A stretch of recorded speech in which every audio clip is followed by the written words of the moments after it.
নমস্কার, আমার রান্নাবান্না চ্যানেলে আপনাদের স্বাগত। আশা করি আপনারা সবাই ভালো আছেন এবং সুস্থ আছেন। আজকের রেসিপি হচ্ছে পালং শাকের বড়ার কারি। তার জন্য আমি এখানে 500 পালং শাক ধুয়ে কুচিয়ে রেখেছি। এখানে আমি পালং শাকে দেওয়ার জন্য আমি হাফ চামচ এখানে রাঁধুনি রেখেছি, হাফ চামচ জোয়ান রেখেছি, আর হাফ চামচ কালো জিরে। এখানে পালং শাক মাখার জন্য আমি 3 চামচ বেসন নিয়েছি ডিনার চামচের। এখানে আমি 1 চামচ টক দই ফেটিয়ে রেখেছি। এখানে কারির জন্য আমি একটা টমেটো ভালো করে পেস্ট করে রেখেছি। এবার চলুন কড়াইয়ে গ্যাসে কড়াইটা বসিয়ে দিই। এখানে পালং শাককে আমি বেসন দিয়ে মেখে নিয়েছি। এরপর এইটাতে আমি অল্প জিরে ভাজা দেবো। আমি ভেজে গুঁড়ো করে রেখেছি, সেটা অল্প দিয়ে দেবো। আপনারা এটা চাইলে দিতে পারেন বা স্কিপ করতে পারেন, কিন্তু এটা দিলে স্বাদটা ভালো হয়। এবার আমি এটাকে মেখে চলুন গ্যাসে কড়াটা বসিয়ে দিয়েছি। এবার তেল দিয়ে দেব বড়া ভাজার জন্য। আপনারা নিজের পরিমাণ মতো তেল দেবেন।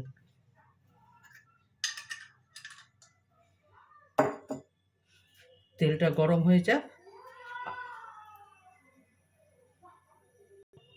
আমার তেলটা গরম হয়ে গেছে, এবার আমি বড়াগুলো ভেজে নেব। আপনারা নিজেদের সাইজ অনুযায়ী বড় করে নেবেন, ভেজে নেবেন। আমি বেশি বড় বড় করছি না, মাঝারি সাইজের করছি।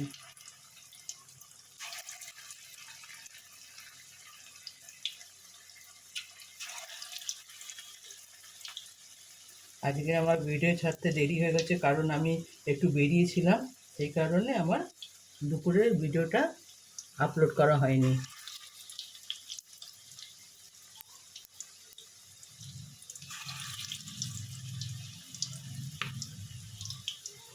এবার একদিকে হয়ে যাক, তারপর আমি এটাকে উল্টাবো।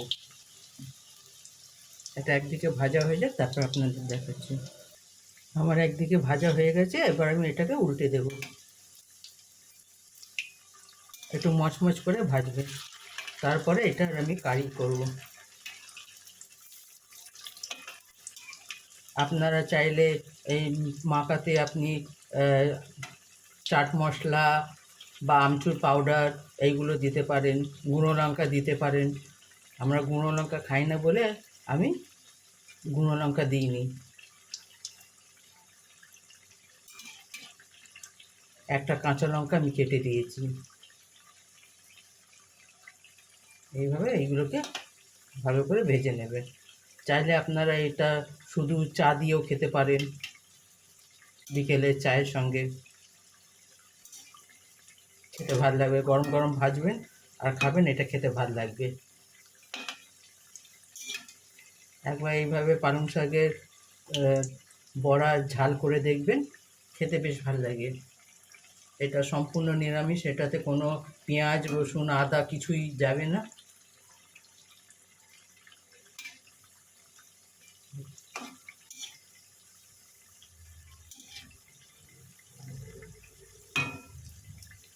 আরেক দিকটা হয়ে যাক, তারপরে দেখাচ্ছি। আমার বড়াটা ভাজা হয়ে গেছে, এবার আমি তুলে নেব। এটাতে চাইলে আপনারা বেকিং পাউডার বেকিং সোডাও দিতে পারেন, একটু মচমচে হওয়ার জন্য। আমি এটা একেবারে সিম্পল করছি বলে ওইগুলো কিছু দিইনি। আমি শুধু যাতে গ্যাস না হয় সেই কারণে কালো জিরে আর জোয়ান আর রাঁধুনি দিয়েছি। এরপর বাকিটা আমি দেব।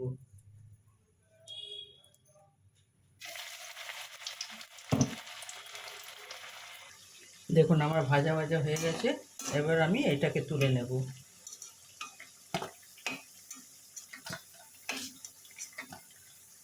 তুলে বাকিগুলো আমি ভেজে নেব। এটা তুলে নিই, তারপরে বাকিটা ভেজে নেব। আপনারা চাইলে শুধু এটা খালি মুখে যদি চায়ের সঙ্গে খেতে চান, তাহলে পালং শাকের সঙ্গে আপনারা চালের গুঁড়ি দিয়ে দেবেন, তাহলে মচমচে হবে, খেতে ভাল লাগবে। আমি তরকারি করব বলে সেই কারণে আমি বেসন দিয়েছি। বেসন দিলে একটু ভেতরে নরম থাকে। হ্যাঁ, আমি তরকারি করবো তো সেই কারণে বেসন দিয়েছি। আপনারা যদি চায়ের সঙ্গে খাবেন তাহলে চালের গুঁড়ো দিয়ে দেবেন। চালের গুঁড়ো দিলে বেশ মচমচে হবে, খেতেও ভালো লাগবে।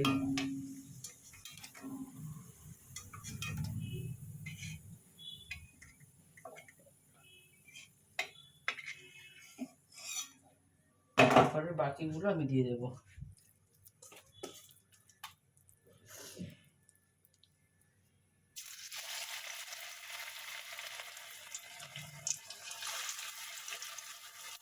আপনারা একবার এইভাবে বানিয়ে দেখবেন। এটা সম্পূর্ণ নিরামিষ, কোনো আঁশ নেই। যারা নিরামিষ খান তাদের জন্য এটা খুব ভালো। এটা আপনি দই দিয়ে কারি করেও খেতে পারেন।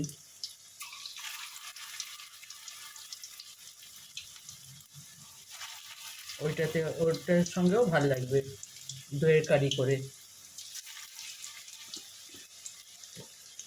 এক পিঠটা হয়ে যাক, তারপর আপনাদের দেখাচ্ছি। আমার ভাজা হয়ে গেছে, এবার আমি তুলে নেব। আমার সব বড়াটা ভাজা হয়ে গেছে।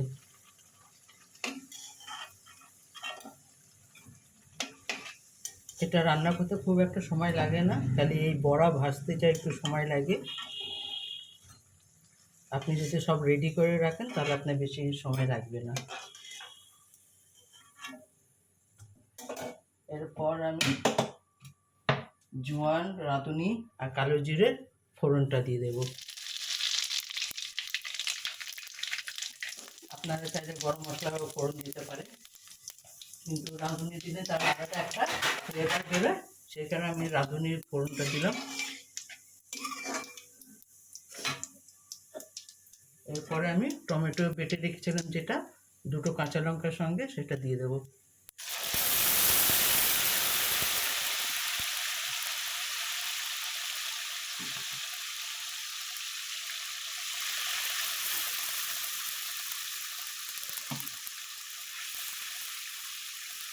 টমেটোটাকে একটু ভালো করে কষিয়ে নেবেন।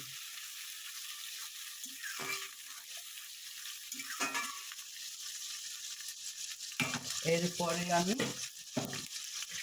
মশলাগুলো দিয়ে দেবো। এখানে আমি হাফ চামচ হলুদের গুঁড়ো দেব, হাফ চামচ আমি জিরের গুঁড়ো দেব, আর হাফ চামচ আমি ধনের গুঁড়ো দেব। এটাকে একটু ভালো মতন কষিয়ে নেবো। এটাতে পরিমাণ মতো নুন দেব, আপনারা যে যার স্বাদ অনুযায়ী নুন দেবেন। আমি অল্প নুন দেবো, কারণ বড়াতে নুন দেওয়া আছে, সেই কারণে আমি নুনটা কম দিলাম। আপনারা যে যার স্বাদ অনুযায়ী নুন দেবেন। এবার এটাকে একটু ভালো মতন কষে নেবেন।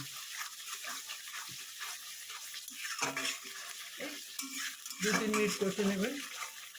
আমি এখন দই দিইনি, দইটা ফেটিয়ে রেখেছি। টমেটো আমার 2-3 মিনিট কষানো হয়ে গেছে। এবার যে দইটা রেখেছিলাম সেই দইটা আমি দেবো। দইটা যখন দেবেন তাহলে গ্যাসের ফ্লেমটা সিম করে রাখবেন, নাহলে দইটা কেটে যাবে। এবার একটু ভালো মতো আমি কষে নেব। দইটা আপনারা চাইলে দিতে পারেন বা স্কিপ করতে পারেন, কারণ নিরামিষ তো, আমি সেই কারণে একটু দই দিলাম, গ্রেভিটা টেস্ট হবে। এটা একেবারে গা মাখা হবে, খুব একটা ঝোল হবে না। এরপর আমি এই মশলাতে একটুখানি চিনি দেবো, যেহেতু নিরামিষ সেই কারণে একটু আমি চিনি দেবো ব্যালেন্স আনার জন্য।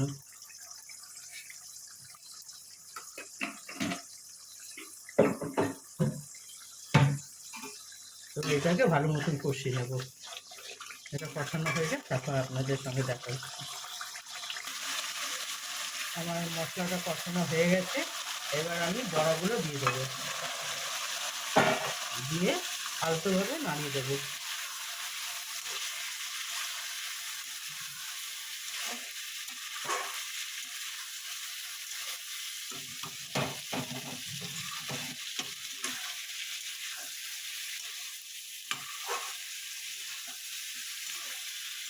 শুধু আলতোভাবে নাড়িয়ে, এরপর আমি এটাতে পরিমাণ মতো গরম জল দেবো, বেশি জল দেবো না, কারণ আমি এটা গামাকা করবো।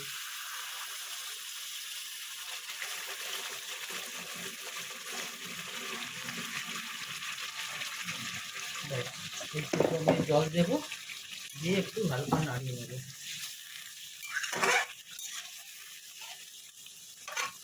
এই সময় আপনারা নুন দেখে নেবেন, নুন ঠিক হয়েছে কি না।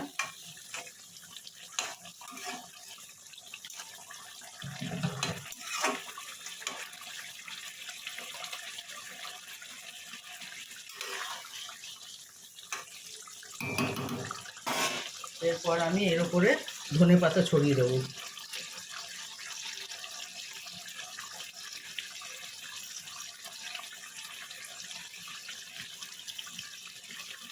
আপনারা ধনেপাতার পরিবর্তে এখানে ঘি দিতে পারেন, গরম মশলা দিতে পারেন। আমি এখানে ধনেপাতা দিলাম। এবার 5 মিনিটের জন্য এটা ঢাকা দিয়ে দেবো। 5 মিনিট পরে আপনাদের সঙ্গে দেখা করছি। এবার আমি ঢাকাটা সরাবো।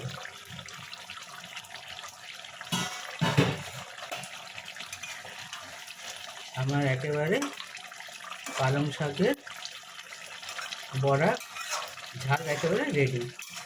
কারি বলুন, ঝাল বলুন, একেবারে রেডি। এবার আমি নামিয়ে নেব। দেখুন আমার পালং শাকের বড়া একেবারে রেডি। আপনারা একবার এইভাবে বানিয়ে দেখবেন, খেয়ে দেখবেন কেমন হয়। আমাকে কমেন্ট করে অবশ্যই জানাবেন যে কেমন হয়েছে।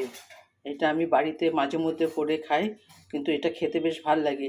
আপনি এটা রুটির সঙ্গে, ভাতের সঙ্গে খেতে পারেন। আর যদি ভাজা খেতে চান তাহলে পালং শাকের সঙ্গে অবশ্যই চালের গুঁড়ি মিশিয়ে ভাজবেন, তাহলে মচমচে হবে, তাহলে খেতে বেশ ভাল লাগবে। আমার চ্যানেলটা দেখার জন্য আপনাদের ধন্যবাদ। আশা করি আপনারা সবাই ভালো আছেন, সুস্থ আছেন। ভগবানের কাছে এই প্রার্থনা করি আপনারা সবাই সুস্থ এবং ভালো থাকুন। আমার চ্যানেলটা দেখার জন্য ধন্যবাদ। Thank you.